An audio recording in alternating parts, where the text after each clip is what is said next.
Hello friend, welcome back to learning with Hina ma'am channel. आज का जो सेशन है काफ़ी इंपॉर्टेंट है क्योंकि आज हम बात करेंगे यहाँ पे विश्व इतिहास की। आपको बता दें कि अगर आप बीपीएससी के स्टूडेंट हैं तो आपके लिए विश्व इतिहास वो टॉनिक है या वो रामबाण उपाय है जिससे आप अपने स्कोर को बढ़ा सकते हैं।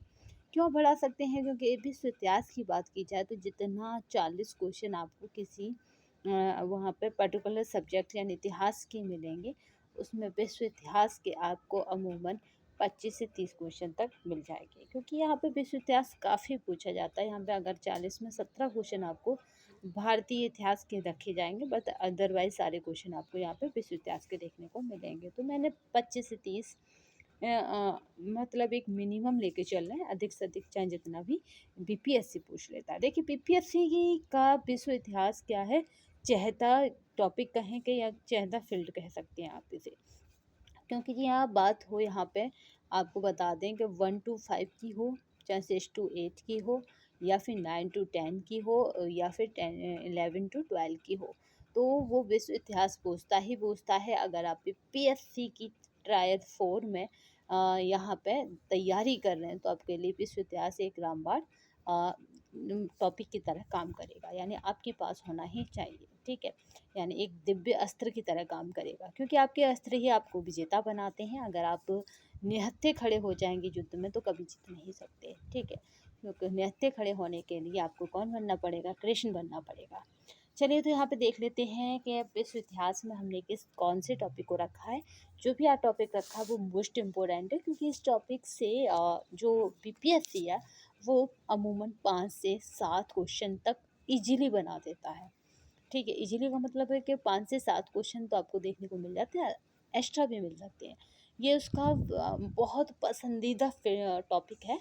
तो यह है फ्रांस की क्रांति।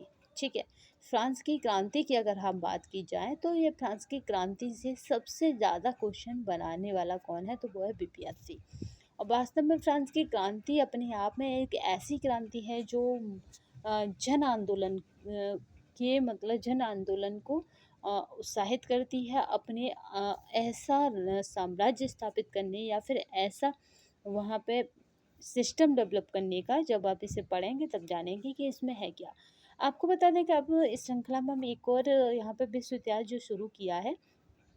देखिए आज जो श्रृंखला शुरू की जा रही है उसमें हम ऊपर वाले से प्रेयर करेंगे या प्रार्थना करेंगे कि ये श्रृंखला में किसी तरह की कोई रुकावट ना आए, ये इसी तरह लगातार चलती रहे।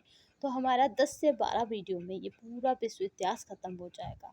ठीक है, विश्व इतिहास 10 से 12 वीडियो में ख़त्म हो जाएगा। तो जो भी स्टूडेंट वीडियो के थ्रू विश्व इतिहास को ख़त्म करके संतुष्ट रहेंगे वो अपना आराम से वीडियो के थ्रू इसे ख़त्म कर सकते हैं। दूसरा, अगर किसी भी स्टूडेंट को चाहिए कि उसको क्या चाहिए है, नोट्स चाहिए इसके, तो इस बार हमने ये भी श्रृंखला स्टार्ट कर दी है कि आपको अगर नोट्स चाहिए, ठीक है, किसी भी टॉपिक के, कि आपको लगे कि ये वीडियो से पढ़ने के बाद मुझे रिटन में भी कुछ चाहिए मटेरियल, तो आपके लिए नोट्स भी प्रोवाइड हैं। ठीक है, वो नोट्स कैसे होंगे ये जान लीजिए। वो नोट्स हमारे हैंड राइटिंग होंगे। ठीक है, हैंड राइटिंग जो नोट्स होंगे ना वो इतने मतलब विश्व इतिहास के इस तरह के बनाए जा रहे हैं कि आपको कुछ उसके अलावा कुछ अदर पढ़ने की आवश्यकता नहीं है। ठीक है, वनडे एग्जाम हो या आपका सिविल तक का हो, यानी बीपीएससी का आपका 70 वाला भी कोई भी दे रहा हो तो भी आप उससे इजीली कर सकते हो। यानी कोई भी एग्ज़ाम हो, वनडे से लेके आपका कंपटीशन का हायर का एग्ज़ाम हो, तो भी आप उससे क्रैक कर सकते हो। तो इस तरह के यहाँ पे हैंड राइटिंग विश्व इतिहास के नोट्स बनाए जा रहे हैं। तो वो नोट्स अवेलेबल रहेंगे और उसका जो व्हाट्सअप नंबर रहेगा जिस पर वो अवेलेबल रहेंगे तो वो रहेंगे यहाँ पे। ठीक है, 82 18 16 25 67। ठीक है, ये व्हाट्सअप नंबर रहेगा। तो आप देख सकते हैं स्क्रीन पे, तो ये व्हाट्सअप नंबर रहेगा और इससे क्या होगा कि इस पे ही आपको वो ग्रुप पर वो नोट्स मिल जाएंगे जो हैंड राइटिंग नोट्स बनाए जा रहे हैं, जिसमें हमारा पूरा विश्व इतिहास के सारे टॉपिकों को कवर करके बनाए जा रहे हैं। ऐसे टॉपिकों से रिलेट करे जा रहे हैं वो कि आपको कहीं और से कोई भी कंटेंट पढ़ने की आवश्यकता नहीं है उसके अलावा। तो चलिए आज की श्रृंखला को स्टार्ट करते हैं। ये थी कुछ इम्पोर्टेंट बात जो बताना ज़रूरी थी। तो यहाँ से आपको इस वाले व्हाट्सएप नंबर से जुड़ना है, फिर आगे का प्रोसेस इसी वाले व्हाट्सएप नंबर पर आपको प्रोवाइड कर दिया जाएगा। तो आपको 82 18 16 25 67 यहाँ पे ग्रुप, मतलब इस नंबर से एक ग्रुप डेवलप कर दिया जाएगा। उसके लिंक इसी वीडियो के डिस्क्रिप्शन बॉक्स में मिल जाएगी। उस ग्रुप का नाम होगा विश्व इतिहास। ठीक है, तो विश्व इतिहास करके ही हम एक ग्रुप डेवलप कर देंगे। यहाँ पे मतलब ग्रुप क्या कर देंगे, क्रिएट कर देंगे, और उसको इसके लिंक हम इसी वीडियो के डिस्क्रिप्शन बॉक्स में दे देंगे। देखिए, पढ़ता हर कोई है, हर कोई पढ़ रहा है आज के समय में, अनपढ़ कोई नहीं है। फिर भी कंपटीशन में हम क्यों इतने पीछे हैं, ये हमारी बहुत इम्पोर्टेंट, बहुत ज़रूरी बात है। क्योंकि देखिए, बिहार जैसा बाहर कोई नहीं लाएगा। तो अगर आपने वहाँ नहीं जगह बना पाई, तो मेरी समझ में फिर आपको जगह बनाना आने वाले दौर में मुश्किल हो जाएगा। तो हो सकता है आप मोर इंटेलिजेंट हो, आने वाले दौर में फिर जगह बना सकते हो। बट फ्रेंड सर्कल के उसमें बिहार में भी कहूँगी कि जो मिल रहा पहले उसको लीजिए। ठीक है, फिर अदरवाइज़ जो भी मिलेगा वो बेस्ट ही होगा, या फिर आप जो भी हासिल कर पाएंगे वो भी बेस्ट होगा। चलिए, तो यहाँ पे बात कर लेते हैं विश्व इतिहास की। देखिए, क्रांति क्या है? क्रांति एक परिवर्तन का नाम होता है। ठीक है, क्रांति होती कब है? जब लोगों की महत्वाकांक्षाएं, लोगों की उम्मीदें, लोगों का अ, उनका खुद का अधिकार, इन सब को दबाया जाता है, शोषण करा जाता है, या फिर मैं ये कहूँ कि उनका मानवता को कुचला जाता है। तब एक बहुत बड़ी जो आवाज़ निकलती है वही क्रांति कहलाती है। चलिए, तो क्रांति को हमने बेसिक टर्म में समझा है। किसी दिन हम क्रांति को जो उसके टर्मिनोलॉजी होती है उससे समझ लेंगे। क्रांति से पूर्व फ्रांस में जो सामाजिक, आर्थिक, धार्मिक व्यवस्था थी उसे ही पुरातन व्यवस्था कहा गया। ठीक है, कभी भी आप सर्च में डालेंगे ये टर्म तो आपको निकल के आएगा कि ये फ्रांस की क्रांति से जुड़ा है। ठीक है, एंजियन लिगिन यहाँ पे है, लिगिन। ठीक है, तो अगर आप इस शब्द को डालेंगे तो ये क्या है? पुरातन व्यवस्था। एंजियन आपने पढ़ा ही है, वो क्या होता है? प्राचीन या पुरातन। ठीक है, ये कैसी व्यवस्था थी? फ्रांस में थी। आई होप आपको अब तो दिखाई दे रहा होगा। अब यहाँ पे बात करते हैं फ्रांस में लुई 14वें। देखिए, फ्रांस के जो शासक थे, या फिर कहें कि फ्रांस के जो राजा थे, लुई 16वें, मतलब लुई 14वें, 15वें और 16वें, इन्हीं तीनों के बीच या इन्हीं तीनों के समयकाल में जो क्रांति हुई वो अपने आप में अद्भुत थी, या फिर कहें कि जो क्रांति या परिवर्तन हुआ वही वहाँ पे फ्रांस में क्रांति कहलाया। अब यहाँ पे बात कर लेते हैं हम फ्रांस में लुई 14वें की बात की जाए तो उनको शासनकाल कितना है? तो यहाँ पे देखिए, 1643 से यहाँ पे 1715। ठीक है, 1643 से 1715 के समय राजतंत्र की निरंकुशता की चरम सीमा पे थी। जो राजतंत्र था उसकी जो निरंकुशता थी वो क्या, कहाँ पे थी? अपने चरम सीमा पे थी। ठीक है, लास्ट पॉइंट पे थी। इसका शासनकाल याद रखिएगा लुई 14वें का। लुई 14वें का एक फेमस कथन है, केवल आपको वो याद रखना है। वह कहता था कि मैं ही राज हूँ, मेरे शब्द ही क्या है? ठीक है, मैं ही राज्य हूँ। ये कोटेशन किसकी है? तो याद रखेंगे लुई 14वां। बस इतना ही याद रखना है, 14वें की है, क्योंकि यहाँ पे आ जाता है 16वें, 14वें, 15वें, एक से अधिक हैं, इनमें से कोई नहीं। ठीक है, तो मैं ही राज्य हूँ और मेरे शब्द ही राज है, कुछ इस तरह से थी ये पूरी कोटेशन। तो इस तरह से याद रखिएगा ये किसकी है? तो लुई 14वें की। बस इसमें इतना ही सबसे पहले रखा जाता है कि मैं ही राज्य हूँ। ये कथन किसका है? तो लुई 14वें का। ठीक है, क्योंकि जिसके पास पावर होती है वो अपने आप में एक राज्य अपने आप को मान लेता है। वह अपनी इच्छानुसार कानून बनाता था, कर वसूल करता था तथा राजकीय आय को मनमाने ढंग से खर्च करता था। लुई 14वां जो था, इसीलिए उसने ऐसे कहा था कि मैं ही राज हूँ, क्योंकि वो कर भी बनाता था, वसूल भी करता था मनमाने ढंग से, और अपनी इच्छा अनुसार भी कानून बनाता है। ऐसे ताल मैं ही राज हूँ, मेरे शब्द ही, हाँ अब आ गया याद, देखिए, मैं ही राज हूँ और मेरे शब्द ही क्या है? कानून है। ठीक है, ये कथन किसका है? तो लुई 14वें का। मेरे शब्द ही कानून है। ये कौन कहता था? तो ये कहता था लुई 14वां। ठीक है, याद रखिएगा। 14वें, देखो शुरुआती जो राजा था या शुरुआती जो शासक था वो था 14वां, और 15वां जो था वो अयोग्य था। फिर 16वें में जो किया वो देखिएगा, उसी में पूरी फ्रांस की क्रांति हो जाती है। लुई 15वां का जो शासनकाल है, देखिए यहाँ पे इसका 1715 में ख़त्म हो गया। देन इसके बाद 14वें के बाद 15वें का शासनकाल आता है, वो क्या हो जाता है 1715 से 1774। ठीक है, ये कैसा था शासक 15वां, तो ये कैसा था, विलासी था एवं लापरवाही शासक था। यानी ये अपनी शान शौकत, अपने खाने पीने, अपने रहने, इस तरह के में ज़्यादा बिजी रहता था। बट इसको अपने साम्राज्य या फिर कहें कि अपने जो देश था या अपना जो फ्रांस था, वहाँ के लोगों की कोई चिंता नहीं थी। विलासी का मतलब होता है भोग विलास, मतलब भोग विलास में नहीं समझो आप, ऐसे समझो अच्छा खाना, अच्छा रहना, अच्छी तरह से अपने आप को रखना, मतलब अपनी कोई चीज़ों में, अपनी सुख सुविधाओं में कोई कमी नहीं होना। लापरवाह कैसा कि अगर साम्राज्य में या शासन में कुछ भी हो रहा है उसे कोई टेंशन नहीं है, इस तरह से ये लापरवाह था। उसने अपनी मृत्यु के समय कहा था, किसने कहा था, तो याद रखेंगे यहाँ पे याद रखना लुई 15वीं ने। ठीक है, ये भी पूछा जा सकता है खतन, क्योंकि बीपीएससी कुछ भी पूछ सकता है, तो आपको प्रिपेयर रहना है। क्योंकि उसने कुछ नहीं तो ये पूछ लिया था कि कितनी अरब संख्या थी अभी, 2.8 कुछ थी। अब मुझे क्वेश्चन का नीचे नहीं याद रहा, तो इस तरह से याद रखिएगा, बीपीएससी कुछ भी पूछ सकता है, इसलिए हम छोटे से छोटा पॉइंट और बड़े से बड़ा पॉइंट छोड़ नहीं सकते। तो यहाँ पे ये कथन किसका है कि मेरे मरने के बाद प्रलय होगी, तो याद रखेंगे लुई 15वें। ठीक है, लुई 15वें का ये कथन है कि मेरे मरने के बाद प्रलय होगा। ठीक है, अपनी मृत्यु के समय कहा था कि मेरे मरने के बाद प्रलय होगा। अब बात करते हैं आप 1789 की फ्रांसीसी क्रांति के समय बुर्गू राजवंश का लुई 14वां, लुई 16वां, 14वां नहीं, ठीक है सॉरी, लुई कौन सा है 16वां, इसका शासनकाल का क्या था, तो 1774 से 1793। ठीक है, इसी के बीच पूरी क्रांति गठित हो जाती है। ठीक है, याद रखिएगा 1789 की फ्रांसीसी क्रांति के समय। ठीक है, इसी के टाइम पे हो गई ना क्रांति, क्योंकि ये क्या है 89, कभी ये अपना शासन छोड़ रहा है 93। ठीक है, तो यहाँ पे इसी के समय में क्रांति शुरू हो गई थी। ये कौन से राजवंश का था, याद रखिएगा बुर्बो,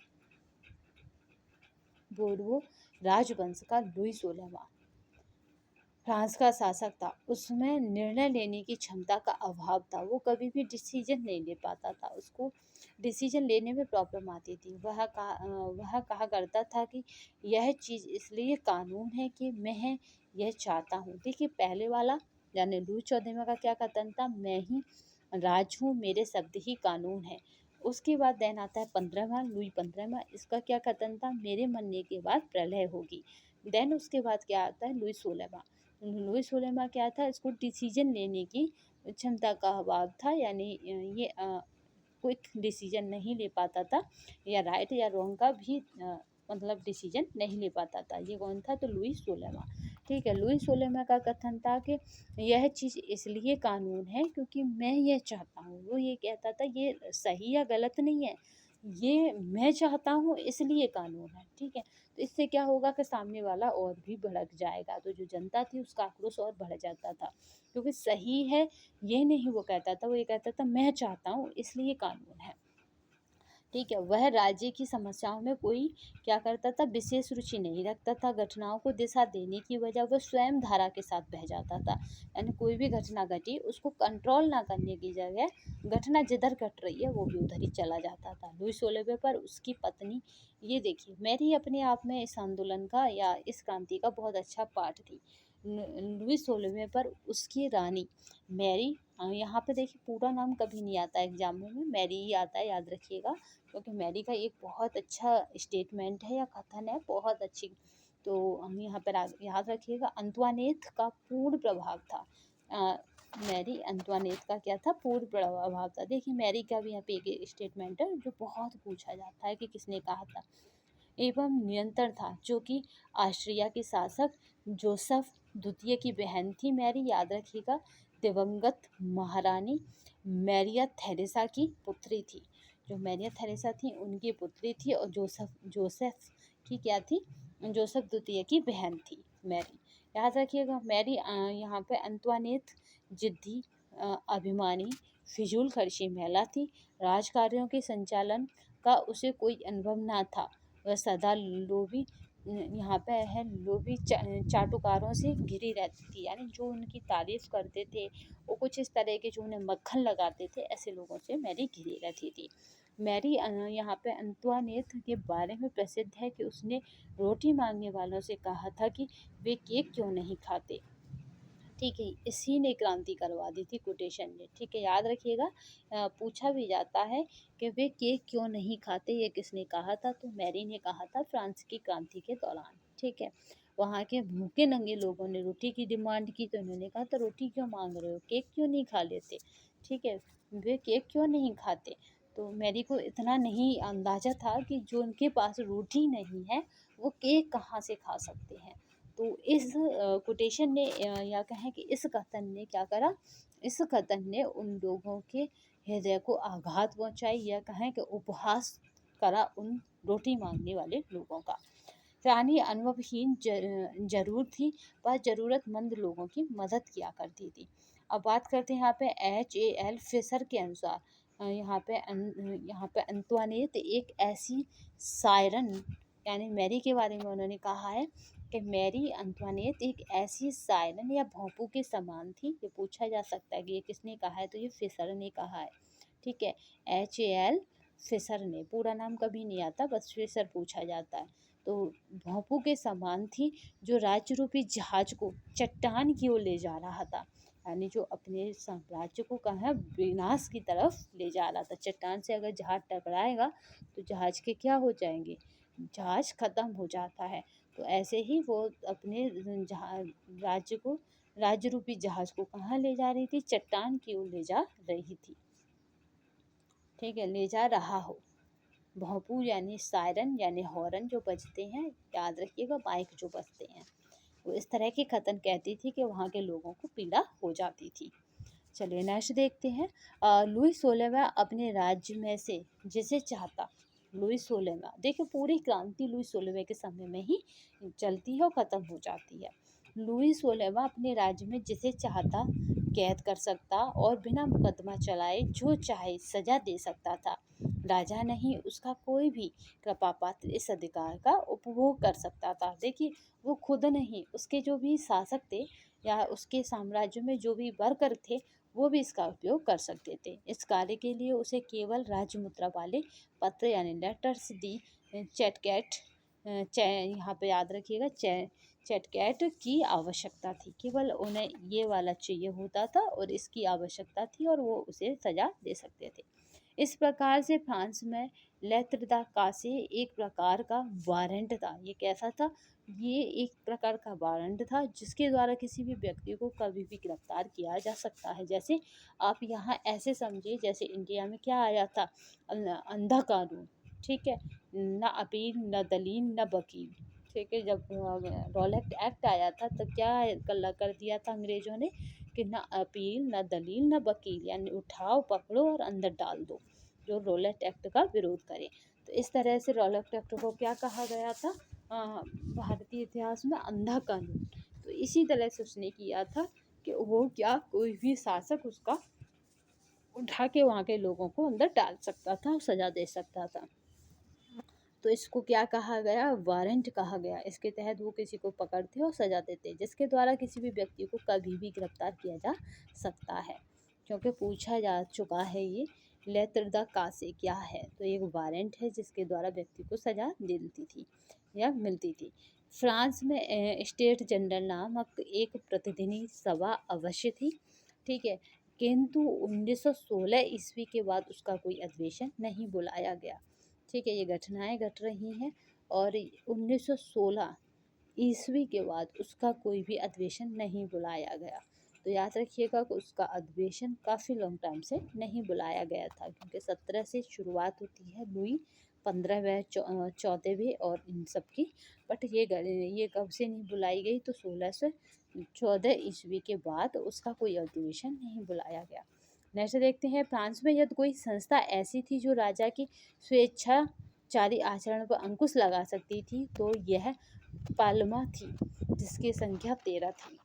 ठीक है, यही थी जो उस पर अंकुश या फिर उसको कंट्रोल कर सकती थी। पाल्मा की स्थिति उच्च न्यायालय के समान थी। पाल्माओं में पेरिस की पाल्मा अधिक शक्तिशाली थी। पूछा जा सकता है कि कौन सी पाल्मा अधिक शक्तिशाली थी, तो आप बताएंगे पेरिस की पाल्मा जो थी वो अधिक शक्तिशाली थी। देखिए, अगर आपने विश्व इतिहास को कंप्लीट नहीं किया तो आपके मार्क्स आप चाहते हैं उस तरह के नहीं आएंगे। अभी भी बिल्कुल नोट कर लीजिए अगर आप बीपीएससी की तैयारी कर रहे हैं तो। न्याय करने के अतिरिक्त पाल्मा का एक मुख्य कार्य राजा के आदेशों को कानून के रूप में पंजीकृत करना था। वो न्याय तो करती थी, एक मुख्य क्या करती थी, जो राजा का आदेश था उसको कानून के रूप में पंजीकृत करना भी उसका काम था पाल्मा का। ठीक है, तो यहाँ पे अगर आप किसकी तैयारी 4 की बात की जाए तो आपके लिए जो इम्पोर्टेंट वीडियो है। चलिए, पाल्मा एक न्यायाधीश वे लोग थे जिन्होंने पदों को खरीद कर कुलीनता प्राप्त कर ली थी और अब वे वंशानुगत हो गए थे। ठीक है, पाल्मा के जो न्यायाधीश थे वो भी बेकार हो गए थे क्योंकि उन्होंने क्या करा था, पदों को खरीद लिया था और कुलीनता क्या करें प्राप्त कर ली और अब ये वंशानुगत हो गए थे। कानून और न्याय के क्षेत्र में अव्यवस्था एवं भ्रष्टाचार व्याप्त था। एक कस्बे में जो बात कानून और सही मानी जाती थी वही बात उस स्थान से 5 मील दूर पर स्थित दूसरे कस्बे में गैर कानूनी समझी जाती थी। यानी यहाँ पे थोड़ी थोड़ी दूर पर जाके कानून की परिभाषा अलग हो जाती थी। फ्रांस में कानून की एक रूपता नहीं थी। बहुत इम्पोर्टेंट बात यह है कि क्रांति की एक वजह ये भी थी कि फ्रांस में कानूनों की एक रूपता नहीं थी। वाल्टेयर का जो फेमस कथन है, पूछा जाता है कि किसने कहा था। वाल्टेयर ने कहा था कि फ्रांस में यात्रा करते समय सरकारी कानून उसी प्रकार बदल जाते हैं जैसे गाड़ी के घोड़े बदले जाते हैं। यानी जो भी सरकारी कानून थे वो इस प्रकार बदले जाते थे जैसे गाड़ी से घोड़े बदले जाते हैं, या गाड़ी में जो आपने देखा वो घोड़ा गाड़ी में नया घोड़ा लगा देते हैं, दूसरा हटा देते हैं, इस तरह से गाड़ी के घोड़े बदले जाते हैं। ये कथन किसका है, तो वाल्टेयर का है। न्यायिक पदों को बेचने की परंपरा से न्यायिक व्यवस्था हो गई थी। राजा की विशेष मुद्रा वाले पत्रों द्वारा किसी भी व्यक्ति को बिना अभियोग के जेल में डाल दिया जाता था। यानी कोई भी खरीदता था, किसी से दुश्मनी, उसे उठाओ जेल में डाल दो, ये चल रहा था वहाँ पे प्रोसेस।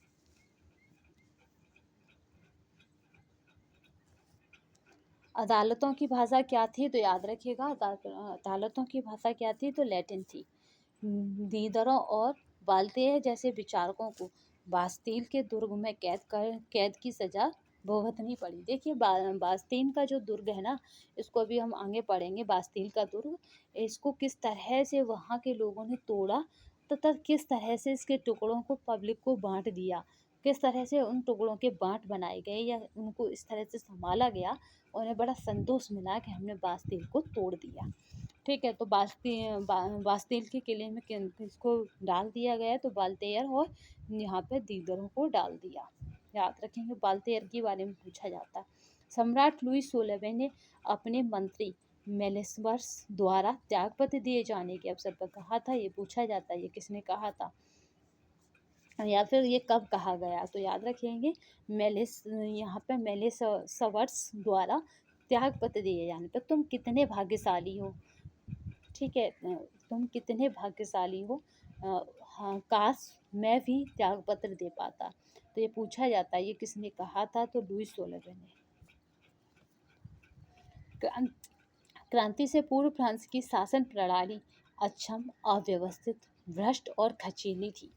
ठीक है, क्रांति से पूर्व इस तरह की थी, इसीलिए क्रांति का जन्म हुआ।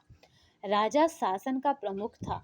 प्रांतीय शासन के लिए समस्त देश 2 प्रकार के प्रांतों में बांटा हुआ था। पहले प्रकार का प्रांत गवर्नमेंट कहलाते थे, जिनकी संख्या 40 थी, तथा दूसरे प्रकार के प्रांत यहाँ पे जेनेरालिते कहलाते थे, जिनकी संख्या 34 थी।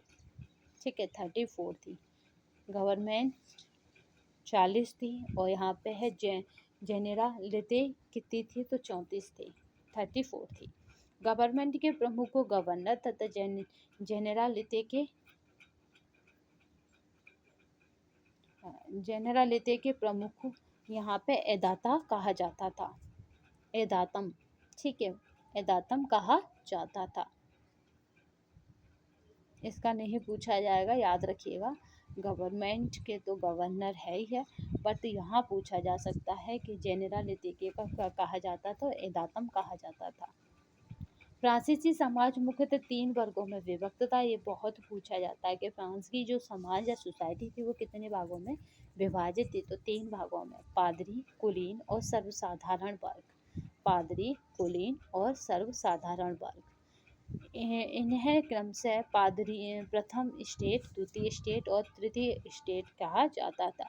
पादरी कौन थे? प्रथम स्टेट थे, द्वितीय स्टेट में कुलीन थे और तृतीय में सर्वसाधारण वर्ग था, जिनमें से प्रथम 2 विशेष अधिकार प्राप्त थे, यानी प्रथम स्टेट और द्वितीय यानी पादरी और कुलीन को विशेष अधिकार प्राप्त था। और अंतिम क्या थे? जनसाधारण। जनसाधारण या सर्वसाधारण, सर्वसाधारण इनको कोई भी अधिकार प्राप्त नहीं था। अंतिम यहाँ पे सुविधा विहीन वर्ग था। इसको आप सर्वसाधारण को क्या कह सकते हैं? सुविधा विहीन वर्ग भी कहा जा सकता है। अब देखते हैं, कभी कभी पूछा जाता है कि प्रथम स्टेट में कौन आते हैं थे फ्रांस में, इस तरह से भी क्वेश्चन बनता है। प्रथम स्टेट में पादरी, द्वितीय स्टेट में कुलीन तथा सामंत।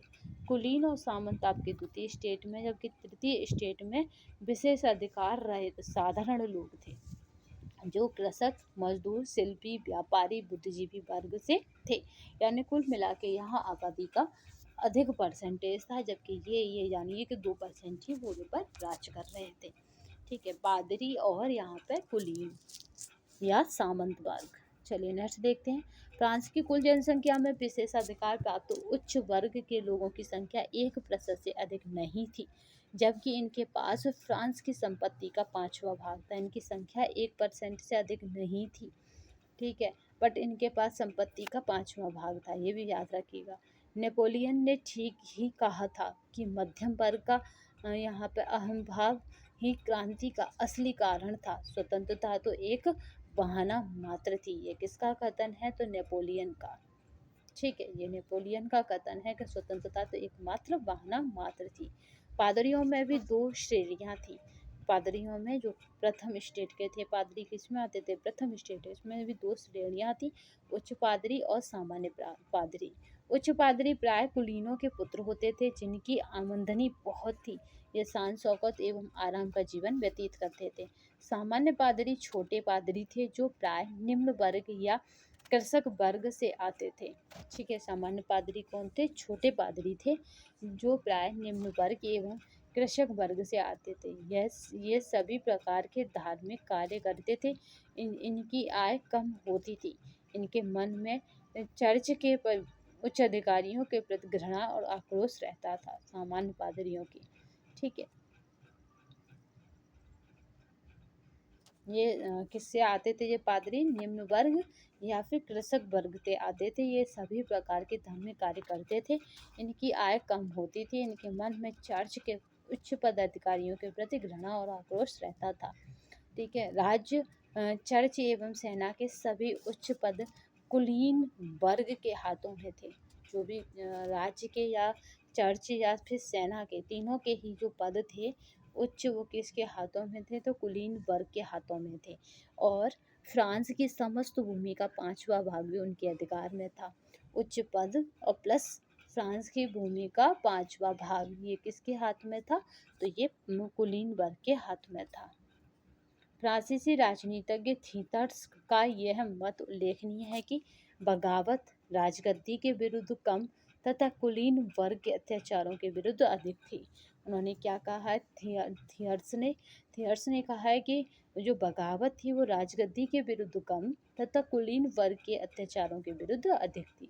चलिए नेक्स्ट देखते हैं। देश की लगभग 94% जनसंख्या सर्वसाधारण वर्ग की थी। ठीक है, देश की जितनी भी संख्या थी उसकी 94% संख्या सर्वसाधारण वर्ग की जाती है। आपके यहाँ पे स्टेट थर्ड वाला जो था उसकी थी। इस वर्ग में मध्यम वर्ग यानी बुर्जुआ, दस्तकार एवं मजदूर और किसान आते थे। याद रखिए कि जनसाधारण वर्ग में मध्यम वर्ग में साहूकार, व्यापारी, शिक्षक, वकील, डॉक्टर, लेखक, सलाहकार, सरकारी कर्मचारी आदि सम्मिलित थे। मध्यम वर्ग की महत्वाकांक्षा थी कि उसे भी सामाजिक ढांचे में पहले पहली पंक्ति में स्थान प्राप्त हो। जो मध्यम वर्ग था वो चाहता था कि जो सामाजिक ढांचा है उसमें उसे पहली पंक्ति में स्थान प्राप्त हो। उनके पास धन था, योग्यता थी, किंतु यहाँ पे तदनुरूप समाज में प्रतिष्ठा नहीं थी। फ्रांस में कुल जनसंख्या का 80% भाग कृषक लोगों का था। जो फ्रांस था उसमें 80% भाग किसका था? कृषक लोगों का था, जिनकी दशा सबसे अधिक निम्न एवं शोचनीय थी। कृषकों के दो वर्ग थे, प्रथम स्वतंत्र किसान, द्वितीय अर्धदास। ठीक है, कृषकों के भी अपने आप में जैसे पादरियों के दो वर्ग थे, ऐसे ही कृषकों के दो वर्ग थे, जिसमें पहला स्वतंत्र किसान, दूसरा था द्वितीय था अर्धदास। स्वतंत्र किसान अपनी भूमि का मालिक था, किंतु अर्धदास किसान अपनी इच्छा से अपने मालिक जमींदार की भूमि को त्याग कर बाहर नहीं जा सकता था। यानी वो चाहे कि मैं इसकी जो भूमि को त्याग कर या बाहर चला जाऊं तो वो नहीं जा सकता था। दोनों वर्गों के किसान कुलीनों के शोषण के शिकार थे। यानी जो दोनों वर्ग हैं और उसके जो किसान थे, चाहे वो स्वतंत्र किसान हो या फिर अर्धदास किसान हो, वो क्या था? शोषण के शिकार थे। कर भुगतानों में किसानों की आमदनी का 80% भाग चला जाता था। यानी जब वो कर चुकाते थे तो उसमें उनकी आमदनी का 80% भाग कर में चला जाता था, यानी 20% उसके पास रहता था। फ्रांस के चर्च के अपने न्यायालय एवं कानून थे, अतः उसे राज्य के भीतर राज्य कहा जाता है। याद रखिएगा, ये किस क्रांति का कथन है कि राज्य के भीतर राज्य, तो याद रखिएगा फ्रांस के चर्च के लिए ये कथन था कि फ्रांस के चर्च के अपने न्यायालय एवं कानून थे, इसीलिए इसको राज्य के भीतर भी राज्य कहा जाता था। क्योंकि अगर वो अपना अलग कानून न्यायालय बनाएगा तो भी वो क्या हो गया? फ्रांस राज्य में भी राज्य हो गया, राज्य के भीतर राज्य। फ्रांस की संपूर्ण जागीरी भूमि भी 20% भूमि चर्च के अधीन थी। यानी जितने भी जमीन थी उसका 20% किस पर था? तो वो चर्च पर था। ठीक है, चर्च के अधीन था 20%। धर्मास और टाइथ चर्च द्वारा किसानों से सब प्रकार की फसलों पर लिया जाने वाला धार्मिक कर था, जो उपज का 10वां भाग था। ये क्या था? ये उपज का 10वां भाग था। देश की कर प्रणाली अव्यवस्थित एवं दोषपूर्ण थी। कर दो प्रकार के थे, प्रत्यक्ष और परोक्ष। भूमि कर, आयकर, जायदाद कर प्रत्यक्ष करों की श्रेणी में थे, जबकि परोक्ष करों में मुख्यतः नमक, शराब, तंबाकू आदि थे। कर लिए जाने वाले कर थे। ठीक है, पर लिए जाने वाले कर थे, यानी ये क्या था? तो याद रखिएगा, परोक्ष कर में था नमक, शराब, तंबाकू आदि पर लिए जाने वाले कर थे। गेवल का कहें तो गेवल नमक कर था। बहुत पूछा जाता है कि गेवल क्या है? तो गेवल नमक कर है। नमक के व्यापार का एक अधिकार एक कंपनी के पास था और कानून के अनुसार 7 वर्ष से अधिक आयु वाले प्रत्येक व्यक्ति को वर्ष में 7 पाउंड नमक अवश्य खरीदना होता था। यानी नमक का जो व्यापार था वो एक अधिकार था, यानी एक ही व्यक्ति का उस पर अधिकार है और एक कंपनी के पास था ये भी। तो कानून के अनुसार क्या था? वो 7 वर्ष से अधिक आयु वाले प्रत्येक व्यक्ति को, चाहे आवश्यकता है या नहीं है, अगर उसकी 7 वर्ष से ऊपर की आयु है तो वर्ष में वो कितना नमक खरीदेगा? ये बहुत पूछा जाता है। 7 पाउंड खरीदेगा। ठीक है, 7 पाउंड खरीदेगा वो वर्ष में नमक, ये निश्चित था। तो ये भी एक क्रांति का कारण बना। ये सबसे कष्टदायक कर था कि जैसे आप 7 साल के हो जाओगे तो आपको भी नमक कर अदा करना होगा। ये सबसे कष्टदायक कर भी था। कौरवी बेगार को कहा जाता था। ठीक है, उसके बाद टेल की बात करी जाए तो ये प्रत्यक्ष भूमि कर था। टेल क्या था? तो याद रखेंगे, ये प्रत्यक्ष भूमि कर है।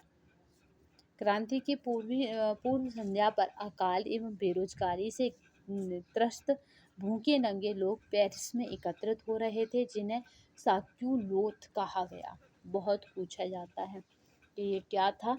तो ये साक्यूलोथ भूखे नंगे पेरिस में इकट्ठे हुए लोगों को कहा गया।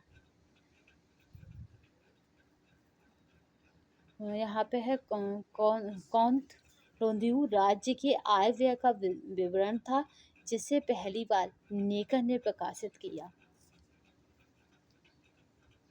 ठीक है, पूछा जाता है कि कौन यहाँ पे है रिंध्यू आर्य का लेखा जोखा था जिसे यहाँ पे नेकर ने प्रकाशित किया। बरसाई के महलों की विलासता पर हुए खर्चे के कारण बरसाई को राष्ट्र की समाधि या कब्र कहा जाता है। बहुत पूछा जाता है कि राष्ट्र की समाधि या कब्र किसको कहा जाता है, तो बरसाई के महलों को।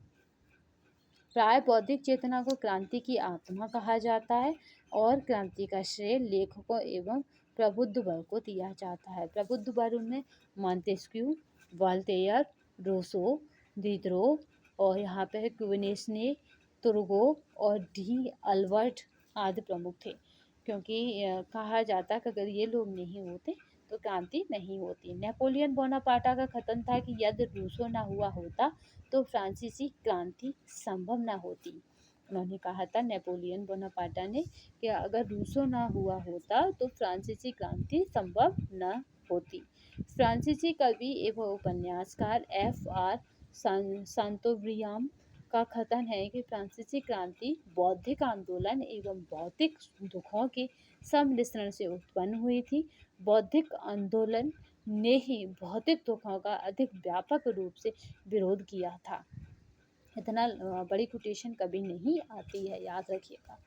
तो नेक्स्ट चलते हैं। डेविड थॉमसन ने भी लिखा है कि फ्रांस के दार्शनिकों और यहाँ पे है 1789 ईस्वी में हुई क्रांति के बीच बड़ी दूरी का और परोक्ष संबंध है। चलिए नेक्स्ट देखते हैं।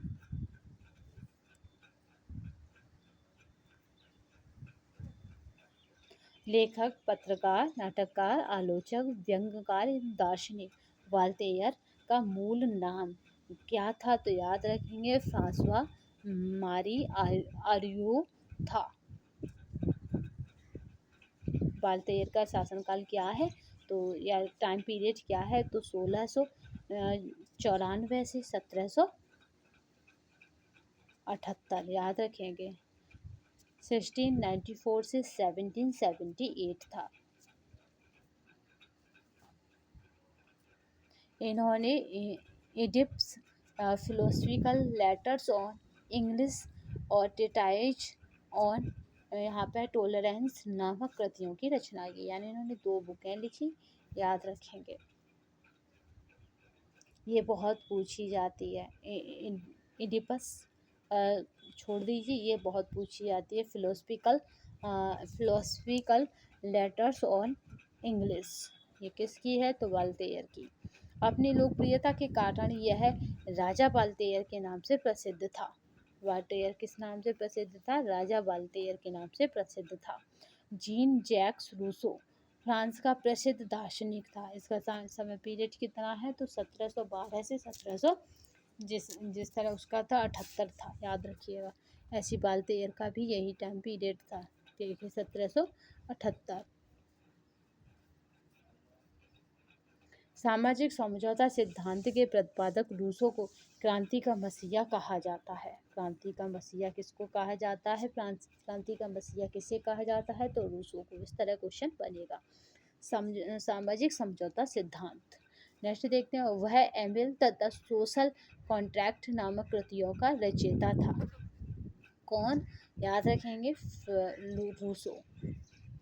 सोशल कॉन्ट्रैक्ट यानी सामाजिक संविधा में वह कहता है कि मनुष्य स्वतंत्र उत्पन्न हुआ है, फिर भी हर कहीं वह जंजीरों में जकड़ा हुआ है। ये कोटेशन अभी भी आपकी किस में पूछी गई है, याद रखेंगे तैयारी 3 के एग्जाम में अभी पूछी गई है। ठीक है, ये तैयारी 3 के एग्जाम में अभी पूछी गई है कि ये किसने कहा था कि मनुष्य स्वतंत्र पैदा हुआ है, फिर भी हर जगह जंजीरों में जकड़ा हुआ है, तो ये कथन है रूसो का।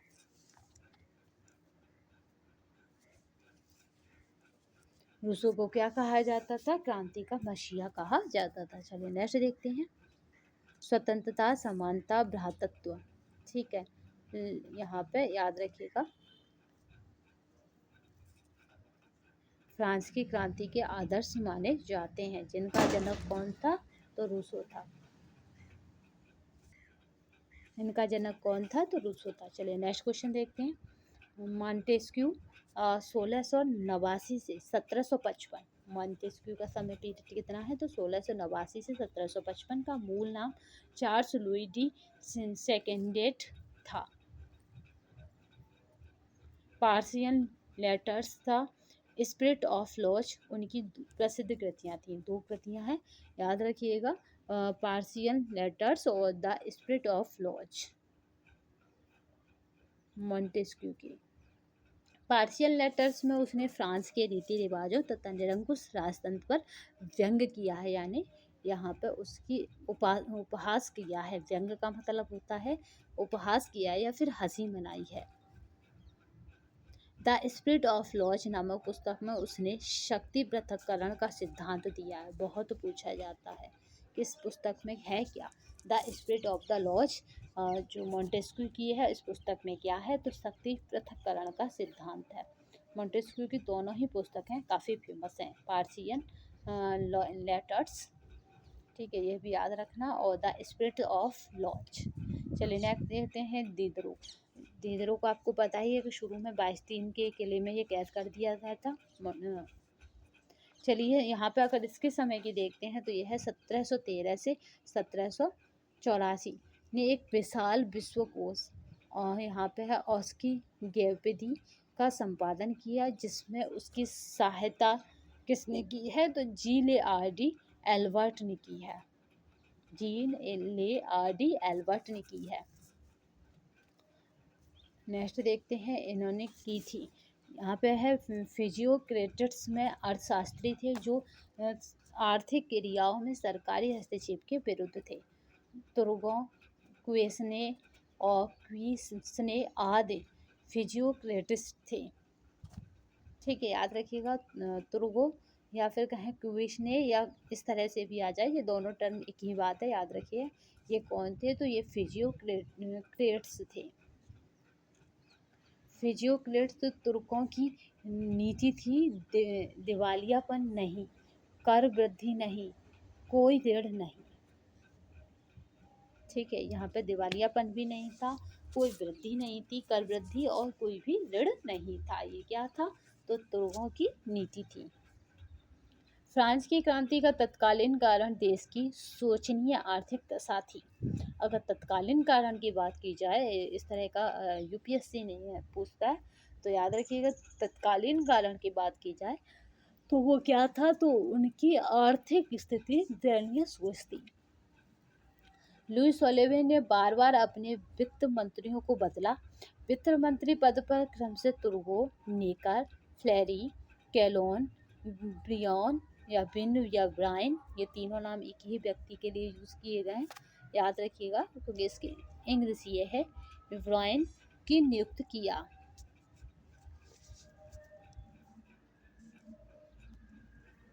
नेक्स्ट देखते हैं, तुर्गों ने 4 सूत्री कार्यक्रम रखा। ऋण नहीं, नए कर नहीं, दिवालियापन नहीं, राज्यों के खर्च में कमी। यह कार्यक्रम आंशिक रूप से लागू होने पर भी स्थिति में सुधार आने लगा था, किंतु जब तुर्गों ने खर्च कम करने, कुलीनों एवं बड़े पदारियों के अधिकारों पर आघात करने तथा उनसे कठोरतापूर्वक कर वसूल करने और किसानों को आर्थिक सहायता उपलब्ध कराने के प्रस्ताव रखे, तो विशेषाधिकार प्राप्त वर्ग उसके विरुद्ध हो गया और उसे वित्त मंत्री पद से हटा दिया गया। तुर्गों के बाद वित्त मंत्री के रूप में ऋण न लेने की बात छोड़कर तुर्गों के अन्य सुझाव स्वीकार कर लिए। जब उसने कुलीनों पर टैक्स लगाने तथा राज्य के व्यय को कम करने और पर जोर दिया तो उसका विरोध बहुत हो गया। रानी अंतवानेत ने भी कंजूस कहकर उसकी निंदा की। नेकर के हटने के बाद प्लेरी और फिर एलोन वित्त मंत्री बना। ये कौन है, अंतवानेत तो मैरी है, मैरी करके इनका नाम आता है, याद रखिएगा, मैरी।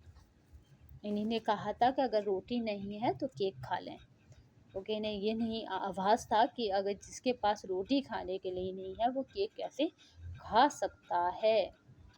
चलिए देखते हैं, कैलोन राज परिवार को अप्रसन्न नहीं करना चाहता था, अतः उसने राज्य के घाटे की पूर्ति के लिए ऋण लिए। कि परंतु कुछ समय बाद ऋण मिलना बंद हो गया और अगस्त 1786 में यानी 1786 तक सरकारी खजाना खाली हो गया और एलोन को बर्खास्त कर दिया गया। एलोन के बाद 1787 में रानी की कृपा पात्र व्रीन को वित्त मंत्री बनाया गया। यानी 1787 में रानी यानी मैरी के कृपा पात्र था व्रीन को वित्त मंत्री बनाया गया। व्रीन ने राजा को सभी वर्गों पर एक समान भूमिका तथा नया टैक्स स्टाम्प टैक्स लगाने को कहा। विशिष्ट व्यक्तियों की सभा ने व्रीन के प्रस्ताव को ठुकरा दिया। राजा ने इस सभा को भंग कर दिया और व्रीन के प्रस्तावों का पंजीकरण करने के लिए पेरिस के पार्लिमा के पास भिजवा दिया। पेरिस के पार्लिमा ने घोषणा की नवीन करों को लगाने का अधिकार केवल स्टेट जनरल को ही है। अंत में विवश होकर राजा को स्टेट जनरल की बैठक बुलानी पड़ी। नेकर को व्यापक अधिकार देकर पुनः वित्त मंत्री बनाया गया। फ्रांस में स्टेट जनरल नामक प्रतिनिधि सभा की बैठक हुई। याद रखिएगा, स्टेट जनरल नामक प्रतिनिधि सभा की बैठक हुई। पूछा जाता कब हुई थी, तो 1614 के बाद क्रांति तक नहीं हुई थी। ठीक है, तक नहीं हुई थी। तो ये कितने, तो 175 वर्ष तक, 175 वर्ष तक कोई बैठक नहीं हुई थी। स्टेट जनरल केवल सलाहकारी संस्था थी तथा इसके निर्णय राजा पर बाध्यकारी नहीं थे। यानी हमारी तरह, याद रखिएगा, जिस तरह भारत में था कि मंत्रिपरिषद प्रधानमंत्री को सलाह दे सकती है पर बाध्य नहीं कर सकती।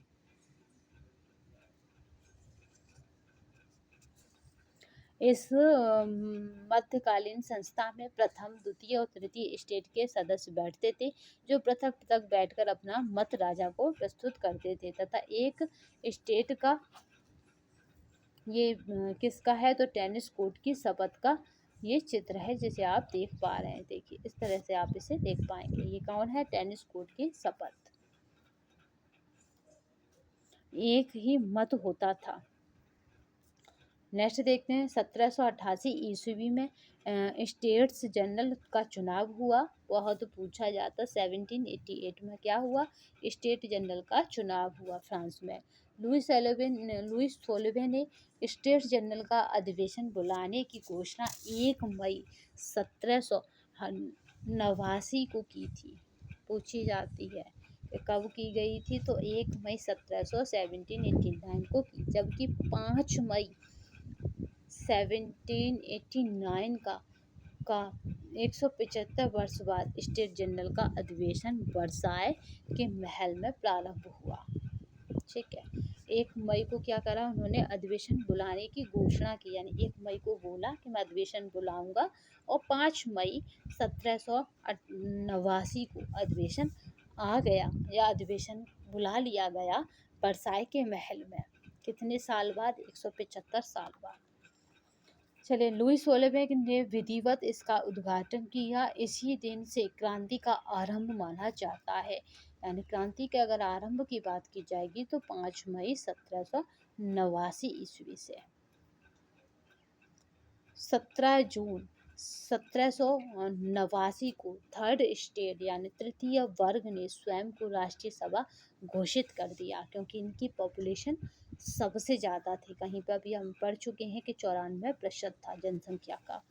ठीक है, 17 जून 1789 को थर्ड स्टेट यानी मजदूर, किसान, शिल्पकार इसी में थे और बुद्धिजीवी, इन्होंने क्या करा, स्वयं को राष्ट्रीय सभा घोषित किया।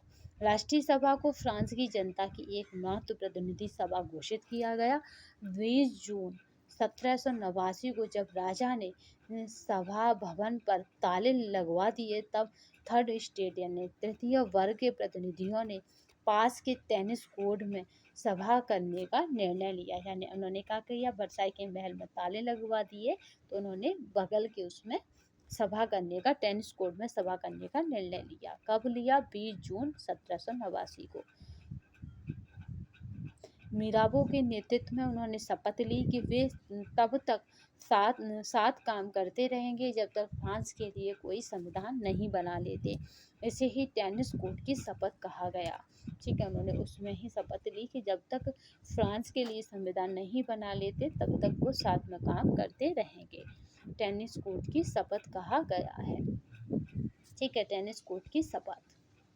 टेनिस कोर्ट की शपथ किसको कहा गया है? तो केवल इसी को कि उन्होंने मिराबो के नेतृत्व में शपथ ली थी कि वो जब तक फ्रांस के लिए कोई संविधान नहीं बना लेते तब तक क्या करेंगे, इसे ही मतलब एक साथ काम करते रहेंगे।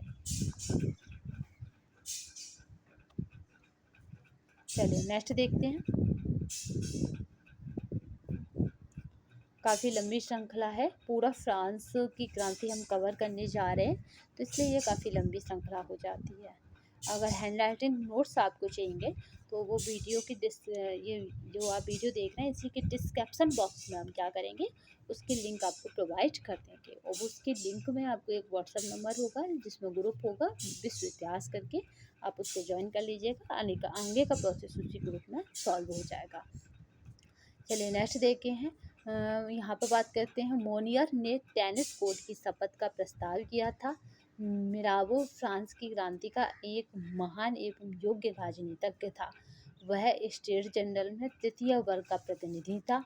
मिराबो ने कहा था कि हम यहाँ टेनिस कोर्ट में जनता की इच्छा से उपस्थित हुए हैं और जब तक बंदूक की गोली से हमको नहीं हटाया जाएगा तब तक हम यहाँ से नहीं हटेंगे या नहीं जाएंगे। जिस तरह से अपने यहाँ पे हम स्वतंत्रता के लिए जो क्रांति हुई थी, स्वतंत्रता के लिए जितना संघर्ष करा था, ऐसे ही फ्रांस में हुआ था।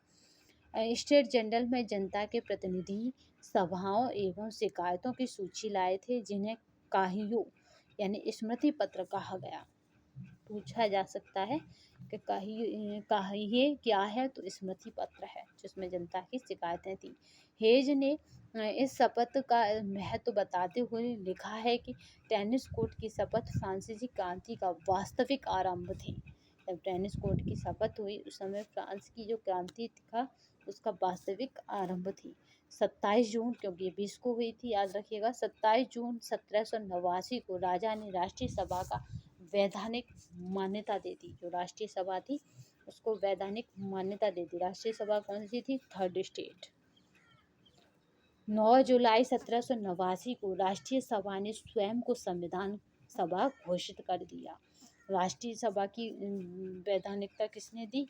लुई 16वें ने, जबकि उन्होंने क्या कर दिया, अपने आप को संविधान सभा घोषित कर दिया। कब कर दिया? तो 9 जुलाई 1789 को।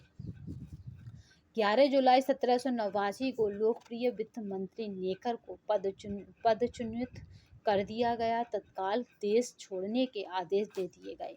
14 जुलाई 1789 को पेरिस की जनता ने बास्टील के किले, जिसमें राजनीतिक बंदी रखे जाते थे, पर आक्रमण कर उसे ध्वस्त कर दिया गया। यहाँ ये बहुत पूछा जाता है कि बास्टील का किला कब तोड़ा, तो 14 जुलाई 1789 को पेरिस की जनता ने बास्टील के किले को क्या कर दिया? तोड़ दिया, जिसमें राजनीतिक बंदी रखे जाते थे, पर आक्रमण कर उसे ध्वस्त कर दिया गया और उसी के टुकड़ों को मार्केट में बेच दिया या फिर मार्केट में बांट दिया। जब राजा को बास्टील के पतन का समाचार मिला तो उसने कहा कि अरे यह तो विद्रोह है। तब पास खड़े दरबारी ने कहा, राजन यह क्रांति है। ठीक है, पूछा जा सकता है अरे यह तो विद्रोह है, किसने कहा? तो लुई 16वें ने। ठीक है, जबकि पादरी ने क्या कहा? राजन ये तो क्रांति है। बास्टील पेरिस से थोड़ी ही दूर पर एक छोटा सा किला था। यह किला निरंकुशता का प्रतीक था, अतः उसका पतन फ्रांसीसी निरंकुशता तंत्र का पतन माना जाता है। 14 जुलाई को फ्रांस का राष्ट्रीय दिवस घोषित किया गया, क्योंकि 14 जुलाई को क्या करा? बास्टील के किले को तोड़ दिया गया और इसको फ्रांस का राष्ट्रीय दिवस घोषित किया गया। चलिए नेक्स्ट देखते हैं। पेरिस में जनता का पुरातन राज्य प्रशासन को समाप्त करके नई यहाँ पे है म्यूनिसिपल सरकार बना ली और यह पेरिस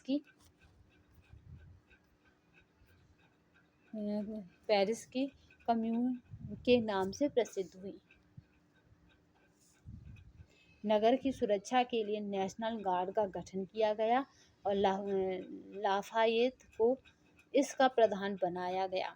वैली को पेरिस का मेयर घोषित किया गया। राजा ने नेकर को वापस बुलाकर स्वीकार कर लिया। राष्ट्रीय सभा में 14 अगस्त 1789 को नुयाई या फिर नोएलीज नामक कुलीन ने अपने विशेषाधिकार को त्याग कर दिया, जिसके बाद विशेषाधिकारों को त्यागने की होड़ लग गई। नोयाई अपने दोस्तों के बीच बेफिंदे के लौटे के नाम से प्रसिद्ध था।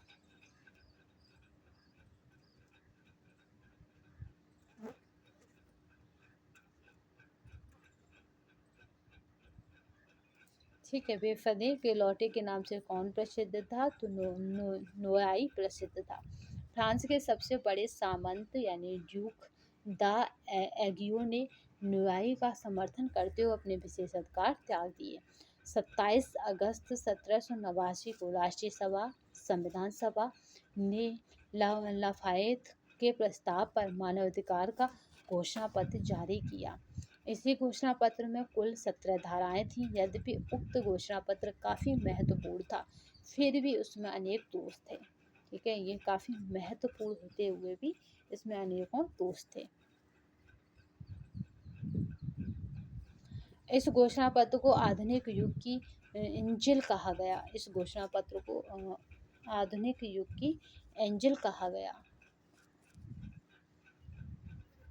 मानव अधिकारों के घोषणा पत्र के बारे में इतिहासकार यहाँ पे एक्टन ने कहा है, कागज का यह टुकड़ा नेपोलियन की सेना से भी अधिक शक्तिशाली सिद्ध हुआ। ठीक है, ये कागज का जो टुकड़ा था वो नेपोलियन की सेना से भी अधिक शक्तिशाली सिद्ध हुआ। लाफायेत ने अमेरिकी स्वतंत्रता संग्राम में एक सैनिक की हैसियत से भाग लिया था। उसने अमेरिका क्रांति से यह सीखा कि विरोध करना पवित्र कर्तव्य है। 5 अक्टूबर 1789 को महिलाएं रोटी की मांग के साथ पेरिस से वर्साय पहुंची, जहां उन्होंने राजमहल को घेर लिया। 6 अक्टूबर 1789 को लुई 16वें एवं मैरी अंतोनेट को पेरिस लाकर ट्यूलरीज यानी तुइलरी के महलों में रखा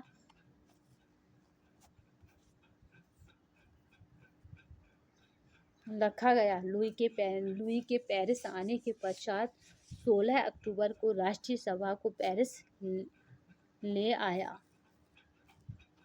फ्रांस की आर्थिक दशा शोचनीय होती जा रही थी। यहाँ पे तलीरा नामक एक बिशप के राष्ट्रीय सभा में यह प्रस्ताव रखा कि चर्च की संपत्ति को समाप्त कर दिया जाए। तालीरा के प्रस्ताव को मिराबो ने समर्थन दिया। अंत में 3 नवंबर 1789 को संविधान सभा ने चर्च की संपत्ति को राष्ट्रीयकरण कर दिया। चर्च की संपत्ति राष्ट्र की संपत्ति मान ली गई और चर्च को राज्य के अधीन कर लिया गया। कागजी मुद्रा यहाँ पे असाइनमेंट केवल चर्च की जमीन की खरीद फरोख्त में काम आती थी। पादरियों के लिए निर्मित लौकिक विधानों को सिविल यहाँ पर कॉन्स्टिट्यूशन ऑफ द क्लर्जी कहा गया, जिसके अनुसार सभी पादरियों को राजभक्ति की शपथ लेनी पड़ती थी। जिन्होंने शपथ ली उन्हें जूरर तथा जिन्होंने शपथ नहीं ली उन्हें नॉन जूरर कहा जाता था। इन पादरियों के शपथ लेने से इनकार किया वे लोग सार्वजनिक शांति एवं व्यवस्था के शत्रु समझे गए, जिन्हें उन्होंने पदों से पृथक कर दिया गया। ठीक है, नॉन यूजर और यूजर। चलिए नेक्स्ट देखते हैं। पॉप पाइस सिस्टम जो कभी अभी तक शांत था, पादरियों के इस विधान के कारण अब क्रांति का घोर आलोचक हो गया। 1791 फ्रांस का पहला लिखित संविधान तैयार हुआ। यद्यपि संविधान का निर्माण 1789 से ही प्रारंभ हो गया था। प्रथम लिखित संविधान में 2 प्रमुख तत्वों पर बल दिया गया। 1791 में हुआ, याद रखिए। 2 तत्वों पर बल दिया गया। राज्य की सार्वभौम शक्ति जनता में निहित है। शक्ति का विकेंद्रीकरण राज्य एवं जनता के हित में है। जो राज्य की जो शक्ति है वो किस में है, जनता में है। और शक्ति का जो विकेंद्रीकरण यानी यहाँ पे फैलाव है, जो विस्तार है, वो जनता में है। 20 जून 1791 को राजा लुई 16वें ने अपनी पत्नी के साथ भाग पेरिस से भाग निकला। 20 जून को, ठीक है, याद रखिएगा, 20 जून 1791 को राजा लुई 16वां अपनी पत्नी मैरी के साथ पेरिस से भाग निकला, किंतु वरेन नामक स्थान पर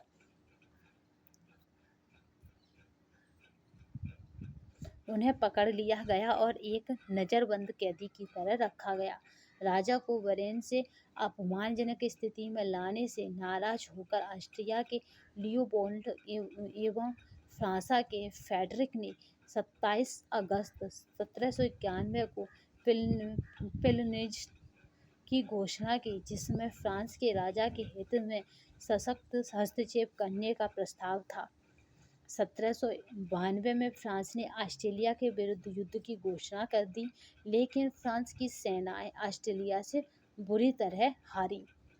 ऑस्ट्रिया से नेक्स्ट देखते हैं, 20 जून 1792 को हजारों नर नारियों का जुलूस राष्ट्र की जय के नारे लगाता हुआ यहाँ पे तुइलरीच के राजप्रसादों की ओर बढ़ा।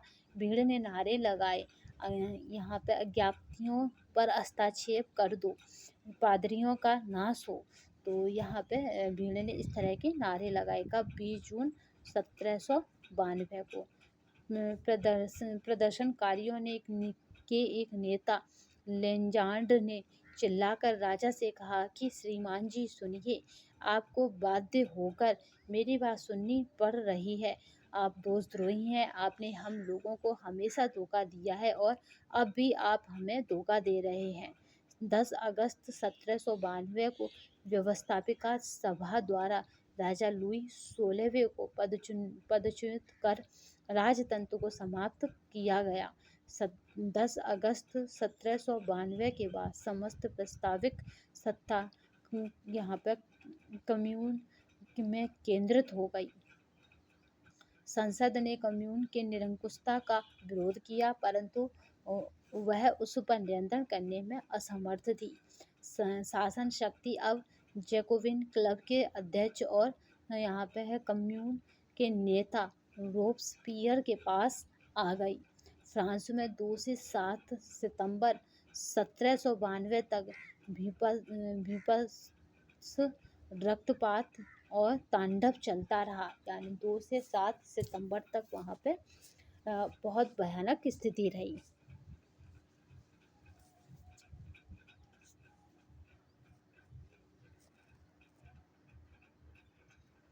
हैनर ने मारा को स्थित और कायरतापूर्वक सितंबर हत्याकांड को भड़काने वाला और उस समय का सबसे अधिक रक्त पिपासु व्यक्ति कहा। किसको? मारा को। यहाँ पे है मादाम लोला के शब्दों में, वह यानी मारा इन जनसंहारों में एक नेता नहीं वरन एक शासक था। देखिए यहाँ पे बहुत डीप रखा गया आपका विश्व इतिहास में फ्रांस की क्रांति को, और बहुत डीपली रखा गया। इतना डीपली आप किसी भी एग्जाम में नहीं देख पाएंगे, बट हमें इतना डीपली इसलिए पढ़ के जाना कि अगर कंपटीशन को क्या करना होता है, कंपटीशन को एक अच्छी लेवल पे ले जाना होता है, तो टफ से मॉडरेट या मॉडरेट से टफ बनाया जाता है। दांते की बात करें, दांते कहीं कहीं पे दांते होता है, यहाँ पे दांतों अगर चाहता तो यह हत्याकांड रोक सकता था, लेकिन उसने ऐसा नहीं किया क्योंकि यह उसके उद्देश्यों के अनुरूप था। एक अवसर पर दांते ने कहा है कि मैं परवाह नहीं करता यदि लोग मुझे रक्त पीने वाला कहते हैं। फ्रांस में संविधान का समर्थक संविधानवादी कहलाए, जो सीमित राजतंत्र के पक्षधर थे। उग्र गणतंत्रवादी जैकोबिन्स पेरिस के जैकोब चर्च के पुस्तकालय में मिलते थे, इसीलिए उन्हें जैकोबिन कहा जाने लगा। निम्न मध्यवर्गीय लोग सर्वाधिक संख्या में इसके सदस्य बने। पेरिस की यहाँ पे कम्यून पर जोकोविनो का प्रभाव था। अपने मुख्य प्रतिद्वंदी जिरोतिस्तों की अपेक्षा जैकोबिन आचारहीन, सिद्धांतहीन, अल्प शिक्षित एवं अवसरवादी लेकिन यथार्थवादी थे। जैकोबिन गणतंत्र के कट्टर समर्थक थे। इस दल को माउंटेन के नाम से भी जाना जाता था। इस दल की शक्ति का केंद्र पेरिस था। दांतों यहाँ पे है रोब्सपियर, मारा, केविले, हेम्बर आदि इस दल के प्रमुख नेता थे। इसी दल के आतंक का राज्य स्थापित किया था। फ्रांस में रोब्सपियर सद्गुणों का राजतंत्र स्थापित करना चाहता था और जिरोदिस्त दल जैकोबिन दल का मुख्य प्रतिनिधि था। नहीं, ये देखिए, सॉरी, यहाँ पे जिरोदिस्त दल यानी जैकोबिन दल का मुख्य क्या था? प्रतिद्वंदी था। यानी ये कैसा था? उसके शत्रु की तरह था। ठीक है, प्रतिद्वंदी का मतलब होता है कि वो उसके विपक्ष पार्टी का हो। इस दल के सदस्य जिरोंद प्रांत से संबंधित थे, अतः इन्हें जिरोंदिस्त के नाम से पुकारा गया। इस दल के प्रमुख नेता बादाम रोला, बीसो या विसट या यहाँ पे है केंदो रसेत, बूजो, बर्गनाट, पेटियन, गाडेथ, जॉनसोने, पासे, यहाँ पे ट्यूमरेज, पेशियो, वेरिनियो, इन्नार इत्यादि थे। विसो के नाम पर इस दल को विसोनियन भी कहा गया। नेक्स्ट देखते हैं। कहा जाता था इसके सदस्य विसोटिन्स के नाम से जाने जाते थे। युवा किंतु अनुभवहीन गणतंत्रवादी जिरोदिस्तों की नीति में व्यावहारिकता का अभाव तथा वे आदर्शवादी थे। जिरोदिस्त दल के सदस्यों ने क्रांति के दौरान पेरिस के असाधारण महत्व पर कहा था, पेरिस फ्रांस नहीं है। कार्डेलियर क्लब के संस्थापक कैमिला दसमोला एवं जे.पी. मारा थे। गणतंत्रवादी क्लब कार्डेलियर के संस्थापकों में एक दांते फ्रांस क्रांति का महान राजनीतिक था, जो सितंबर हत्याकांड के लिए भी दोषी माना जाता है। तो किसी के टाइम पीरियड में वो हुआ था, 2 से 5 सितंबर। राष्ट्रीय सम्मेलन नेशनल कॉन्वोकेशन 1792 से 95 में राजतंत्र को समाप्त कर गणतंत्र की स्थापना की गई। नवनिर्वाचित राष्ट्रीय सम्मेलन ने 20 सितंबर 1792 को अपनी बैठकें आरंभ की। फ्रांस में सर्वप्रथम गणतंत्र की घोषणा 21 सितंबर 1792 को की गई। फ्रांस में नया राजतंत्र का कैलेंडर जारी किया गया। नोत्रे-दामे का गिरिराज घर बुद्धि के मंदिर के रूप में रूपांतरित कर दिया गया। नेशनल कॉन्वोकेशन में 792, यहाँ पे याद रखिए, नेशनल कॉन्वोकेशन में 782 सदस्य थे, जो सार्वभौम पुरुष मताधिकार के आधार पर निर्वाचित हुए। यहाँ पे है कन्वोकेशन के दक्षिण भाग यानी दाईं ओर में जिरोदिस्त दल के सदस्य बैठते थे, जिनके नेताओं में ब्रिस्टस, कंडोरेसे, थॉमस पेन प्रमुख थे, जो प्रजातांत्रिक गणतंत्र के प्रबल समर्थक थे। बाईं ओर जैकोबिन बैठते थे, जिनके प्रमुख नेता रोब्सपियर, दांतो, मारो, कार्नो, कामिले थे, जो उग्र सिद्धांतहीन लेकिन व्यवहारिक नेता थे। कन्वोकेशन के मध्य भाग में जो सदस्य बैठते थे उन्हें देख लेते हैं। उनके अपने सिद्धांत नहीं थे, वे वाम एवं दक्षिण भाग के बीच इधर उधर लड़ते रहते थे, यानी वो किसी पार्ट में नहीं थे, अतः उन्हें दल में फंसे मेंढक भी कहा जाता था। पूछा जा सकता है कि दलदल में फंसे मेंढक किसे कहा जाता था? तो आप बताएंगे कि दलदल में फंसे मेंढक उसे कहा जाता था जो न तो वाम में थे न दक्षिण में भाग में थे, वो किसी के बीच नहीं थे और वो किस में बीच में रहते थे भी कहा जाता था। यह दल मैदान के नाम से भी प्रसिद्ध था क्योंकि प्लेन एरिया में बैठते थे ये, तो इसलिए इनको मैदान के नाम से भी कहा जाता था। राजा लुई 16वें पर राष्ट्रद्रोह के प्रमाण मिल चुके थे, अतः अब प्रश्न सिर्फ ये था कि राजा को दंड दिया जाए। राजा को दंड के प्रश्न पर जीरोदिस्त और जैकोबिन आमने सामने आ गए। जीरोदिस्त राजा को बचाना चाहते थे जबकि जैकोबिन चाहते थे कि राजा को शीघ्र मृत्युदंड दे दिया जाए। राजा लुई 16वें पर राजद्रोह का मुकदमा चलाकर 21 जनवरी 1793 को गिलोटिन यानी मृत्युदंड कर दिया गया। पूछा जा सकता है कि गिलोटिन क्या है? तो मृत्युदंड जो लुई 16वें को दिया गया। राजा के वध स्थल को क्रांति स्थल का नाम दिया गया। जहाँ पे उन्हें मृत्युदंड मिला उसे क्रांति स्थल कहा गया। मृत्युदंड के समय राजा ने इतना ही कहा कि सज्जन वृंद, मैं निर्दोष हूँ, मुझ पर लगाए गए आरोप झूठे हैं, मेरा रक्त फ्रांस की जनता के लिए कल्याणकारी हो। ठीक है, मृत्यु के समय उसने क्या कहा था? मृत्यु के समय राजा ने इतना ही कहा था कि मैं क्या है कि सज्जन वृंद, मैं निर्दोष हूँ, मुझ पर लगाए गए आरोप झूठे हैं और मेरा रक्त क्या है फ्रांस की जनता के लिए कल्याणकारी हो। रूस की कैथरीन द्वितीय ने लुई 16वें की मृत्यु पर शोक मनाया। अमेरिका भी फ्रांस के इस कृत्य से क्षुब्ध था, यानी दुखी हो गए थे जब लुई 16वें को मृत्युदंड दिया गया। जैकोबिन दल के रोब्सपियर ने 1793 से 94 में फ्रांस में आतंक का राज्य स्थापित किया। ठीक है, क्योंकि जैकोबिन ही चाहते थे कि वो उन्हें मृत्युदंड मिले, तो 1793 से 94 में फ्रांस में आतंक का राज यहाँ पे स्थापित किया, जिसका उद्देश्य क्रांति की उपलब्धियों को बनाए रखना था। यहाँ पे देखिए, आतंक का राज्य 5 सितंबर 1793 से 27 जुलाई 1700 यहाँ पे 94 तक कायम रहा। ये किसकी फोटो है? तो याद रखिएगा, ये रोब्सपियर की फोटो है। चलिए नेक्स्ट देखते हैं। क्रांतिकारी न्यायाधिकरण।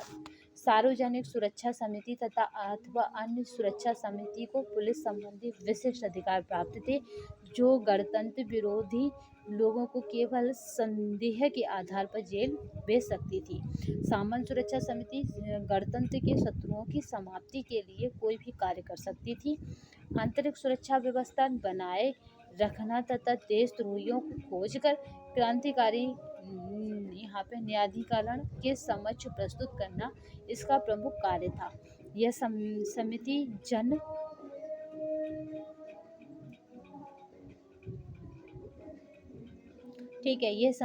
सुरक्षा समिति के अधीन थी। क्रांतिकारी न्यायालय या फिर कहें न्यायाधिकरण में संदेह के कानून के आधार पर गिरफ्तार किए गए लोगों पर मुकदमा चलाकर उन्हें सजा दी जाती थी। जीरोदिस्त यहाँ पे सितंबर हत्याकांड के लिए जिम्मेदार लोगों को दंड देना चाहते थे। वे न केवल पेरिस कम्यून को दंडित करना चाहते थे, अपितु पेरिस को सर्वोच्चता के भी विरुद्ध थे। वे मारा से घृणा करते थे। मारा और रोब्सपियर अब जीरोदिस्तों का अंत चाहने लगे, जबकि दांतो जीरोदिस्तों को साथ लेकर चलना चाहता था। दांतो ने कहा था कि तुम यह नहीं जानते कि क्षमा किस तरह किया जाता है। दांतो ने मरने से पहले जेल में यह शब्द कहे थे कि मैं सब कुछ एक भयंकर दलदल में छोड़ जा रहा हूँ, जिनमें से कोई भी शासन का कुछ नहीं समझते। मरने से पूर्व दांतो रोब्सपियर को देखकर चिल्लाया था कि अरे दुष्ट रोब्सपियर, तुम भी मेरे अनुगामी बनोगे, तुमको भी फांसी लगेगी। मारा ने पेरिस कम्यून के साथ मिलकर 2 जून 1793 को जन विद्रोह कर दिया। फ्रांस पर पेरिस का कब्जा हो गया। कम्यून को जिरोदिस्ट नेताओं का कन्वेकेन यहाँ पे है कन्वेंशन से निकालने की मांग की।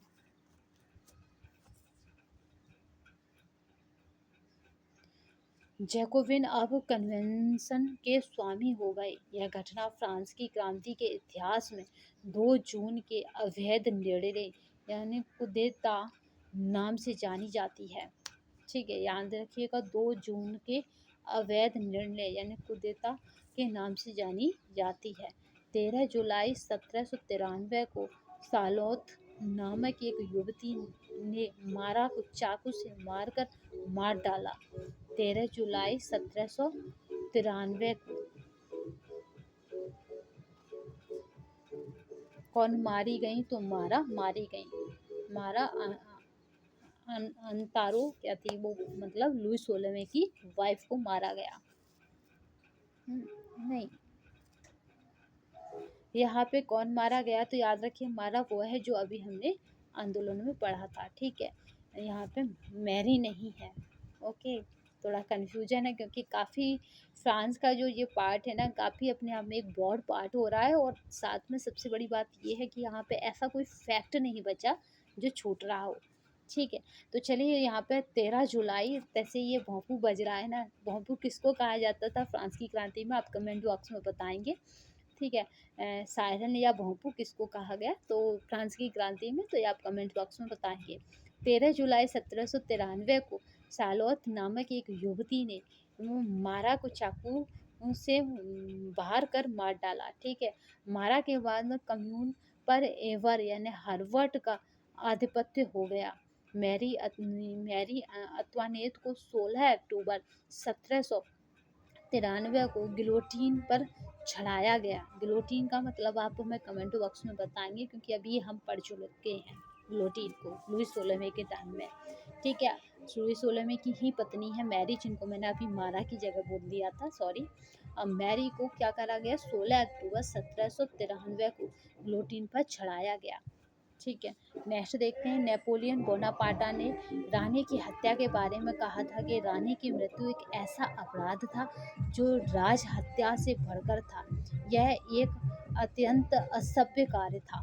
ठीक है, बोनापार्टा को ये चीज़ पसंद नहीं आई कि रानी को गिलोटीन पर चढ़ाया जाए। ठीक है, नेपोलियन बोनापार्टा ने क्या कहा, ये एक असभ्य कार्य था। 6 नवंबर 1793 को बादाम रोला का वध कर दिया गया। ठीक है, याद रखिएगा 6 नवंबर 1793 को मादाम रोला का रोलो या रोलाम का वध कर दिया गया। मृत्यु के समय मादाम रोलाम ने कहा, आहे स्वतंत्रता, तेरे नाम पर क्या क्या पाप किए जाते हैं। जिस तरह मैं कहती हूँ पता, हाँ मैंने कहीं पढ़ भी रखा है कि धर्म जितने भी मतलब गलत कार्य है ना वो धर्म की आड़ में किए जाते हैं, क्योंकि हमारा संविधान इस तरह का है कि अब अगर आप धर्म की आड़ लेके यानी धर्म का सहारा लेके धर्म का हाथ पकड़ के कुछ गलत काम करते हो तो हमारे संविधान में कभी अपराध नहीं है। तो जितने भी गलत काम है वो सब धर्म की आड़ में करे जाते हैं। तभी ये भारत में संस्थाएं जो हैं जो एक से एक भयंकर निकलती हैं, जब उनके पत्रकार उनकी सर्च करते हैं या कोई भी सर्च करता है, बट यही है कि जो भी है वो अपराध हमेशा धर्म की आड़ लेकर ही करा जाता है।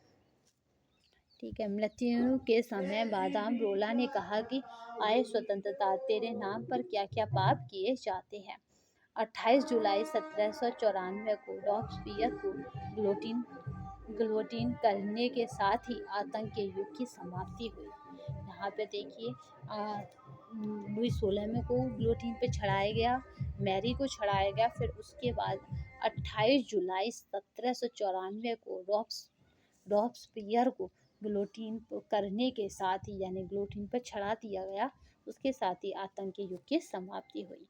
नेक्स्ट चलते हैं, यहाँ पे है थर्मोडोर के महीने में रॉबस्पियर तथा आतंक के शासन का समाप्त होना और उदार शासन व्यवस्था की शुरुआत को थर्मोडोर महीने की प्रतिक्रिया कहा जाता है। फ्रांस में 1793 ईस्वी में दूसरा तथा 1795 ईस्वी में तीसरा संविधान बना। फ्रांस में क्या हुआ, 1700, याद रखेंगे, 1793 में दूसरा और यहाँ पे 1795 में कौन सा, तीसरा संविधान बना।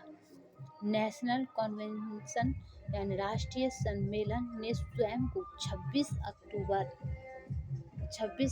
1795 में भंग घोषित कर दिया, खुद ही अपने आप कर दिया। राष्ट्रीय सम्मेलन द्वारा बनाए गए नए संविधान को कार्यपालिका का दायित्व 5 सदस्यों के निदेशक मंडल डायरेक्टर्स को सौंपा गया। अतः इसे डायरेक्टरी कहा गया, जिसने 27 अक्टूबर 1795 से 10 नवंबर 1799 तक शासन किया।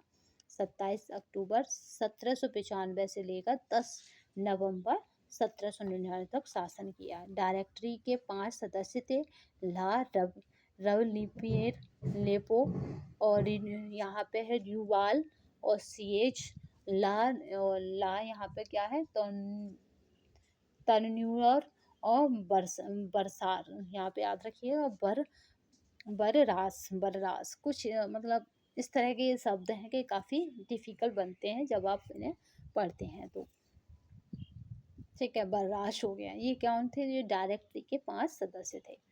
चलिए नेक्स्ट देखते हैं। सिएज द्वारा डायरेक्टरी की सदस्यता से इनकार करने पर कार्नूग को इसमें स्थान मिला। इन सब में कार्नूग की एक योग्य सैनिक संचालक एवं एक सच्चा ईमानदार व्यक्ति था। डायरेक्टरी का काल स्वार्थी, अनुभवहीन, भ्रष्ट राजनीतिज्ञों का काल था, जिन्हें साधारण वर्ग की चिंता नहीं थी। जनता डायरेक्टरी से असंतुष्ट थी क्योंकि वह केवल सैनिकों के बल पर चल रही थी। डायरेक्टरी ने जर्मन प्रदेश पर आक्रमण कर भारजोधा और मोरू को सौंपा, जबकि इटली पर आक्रमण का नेतृत्व नेपोलियन बोनापार्टा को सौंपा गया। जोधाम और मोरू तो अपने अभियान में पराजित होकर लौटे, लेकिन नेपोलियन ने इटली में शानदार विजय हासिल की। टोलेंटनो में 19 फरवरी 1797 को पोप और नेपोलियन बोनापार्टा के बीच हुई संधि में पोप ने निम्न शर्तें मान ली, ठीक है, याद रखेंगे, ये काफ़ी इम्पोर्टेंट है। 19 फरवरी 1797 पोप के बंदरगाहों से अंग्रेजों का निष्कासन हो, ट्रांसपेरेंट गणराज्य को पोप द्वारा मान्यता, और यहाँ पे है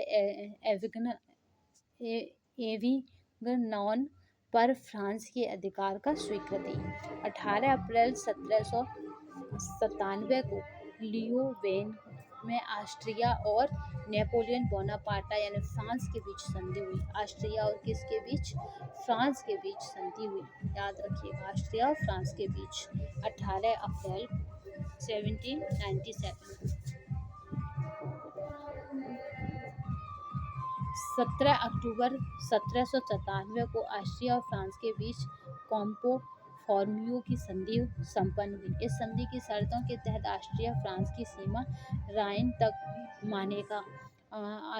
आयोनियन द्वीप फ्रांस को मिला। ऑस्ट्रिया ने सिम अल्पाइन गणराज्य को मान्यता दे दी। मिस्र पर आक्रमण के लिए नेपोलियन बोनापार्टा 19 मई 1798 को टूलो के बंदरगाहों से रवाना हुआ। उसने मिस्र के प्रसिद्ध बंदरगाह अलेक्जेंड्रिया पर अधिकार कर लिया। फ्रांसीसियों ने पिरामिडों के युद्ध यानी 21 जुलाई 1798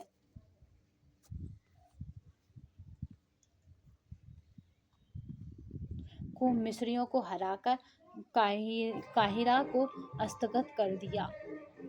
1 अगस्त 1798 को अंग्रेजों ने नौसेनापति नेल्सन ने अब्बूकर की खाड़ी में खड़े फ्रांसीसी बेड़े को सहसा आक्रमण कर नष्ट कर दिया। नील का युद्ध नाम से विख्यात यह लड़ाई विश्व इतिहास की सर्वाधिक निर्णायक लड़ाई में शामिल की गई। इंग्लैंड की नौसेना का यह नेपोलियन को पहला करारा झटका था। अक्टूबर 1799 में जब नेपोलियन बोनापार्ट मिस्र से लौटा तो पेरिस की जनता ने उसका स्वागत किया। तब नेपोलियन ने कहा था कि मैं ठीक समय पर आया हूँ, अब नाशपाती पक चुकी है। यानी उन्होंने कहा था कि मैं ठीक समय पे आया हूँ, अब नाशपाती क्या है, पक चुकी है। नेपोलियन बोनापार्ट द्वारा 19 ब्यूमेयर अर्थात 10 नवंबर 1799 में को एक षड्यंत्र के द्वारा डायरेक्टरी की समाप्ति की घोषणा कर दी गई, जैसे ब्यूमेयर षड्यंत्र या कूप द एतांत कहा जाता है। नए संविधान के निर्माण तक सत्ता कंसलेट अर्थात सलाहकारों की सरकार को सौंपी गई। तीन सलाहकारों ने नेपोलियन बोनापार्ट के प्रथम एवं ड्यूकों और सिएज अन्य दो थे। ठीक है, बोनापार्ट के क्या थे, प्रथम एवं ड्यूको और सिएज अन्य दो थे। नेक्स्ट देखते हैं इसके कुछ महत्वपूर्ण तथ्य जो काफ़ी इम्पोर्टेंट हो जाते हैं। 1789, ठीक है, 5 मई को स्टेट जनरल का लुई 16वें द्वारा उद्घाटन। 1789, 17 जून को तृतीय वर्ग ने स्वयं को राष्ट्रीय सभा घोषित किया। 1789, 20 जून को राष्ट्रीय सभा द्वारा टेनिस कोर्ट की शपथ। 1789 यानी 1789, 14 जुलाई को बास्तिल का पतन। 1789, 4 अगस्त को राष्ट्रीय सभा द्वारा विशेषाधिकार को समाप्त करना। 1789, 27 अगस्त को राष्ट्रीय सभा ने मानवाधिकारों की घोषणा की। ठीक है, एक श्रृंखला है। और नेक्स्ट देखते हैं।